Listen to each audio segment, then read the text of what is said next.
তো এই অ্যাপসটির লিঙ্ক আপনারা আমার টেলিগ্রাম চ্যানেলে পেয়ে যাবেন, সেখান থেকে ডাউনলোড করবেন। টেলিগ্রাম চ্যানেল লিঙ্ক আমার ডিসক্রিপশন বক্সে রয়েছে। তো অ্যাপসটি ডাউনলোড করে ইনস্টল করার পরে ওপেন করবেন, এরপরে নিউ প্রজেক্টে ক্লিক করবেন, ক্রিয়েটে ক্লিক করবেন। ক্রিয়েটে ক্লিক করার পর এই যে উপরে লেয়ার আসবেন, লেয়ারে আসার পরে কালারে আপনারা যে কোনো কালার দিতে পারেন। এরপরে আমরা শেপের কালারটা সাদা নেব, এরপরে শেপ দেবো, ফ্যাট মার্কার শেপটা সিলেক্ট করে দেবো। এরপরে ব্রাশের সাইজটা আমরা 12 বা 13 রাখবো। এরপরে আমরা গ্রেড অপশনটা চালু করে দেবো। তো কমেন্ট করেছিলেন ইয়াসিন আরাফাত নাম লেখা দেওয়ার জন্য, তো আমি বাংলাতে লিখে দিচ্ছি ইয়াসিন।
তো আরেকজন কমেন্ট করেছিলেন আরবি ক্যালিগ্রাফি, কুফিক ক্যালিগ্রাফি লোগো ডিজাইন বানিয়ে দেওয়ার জন্য।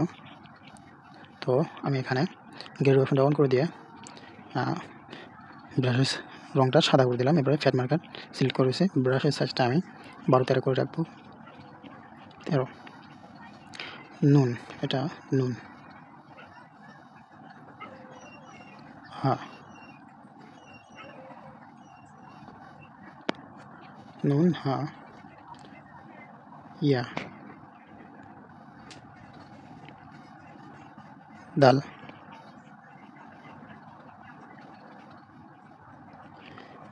হ্যাঁ আর কি গোলতা, এটা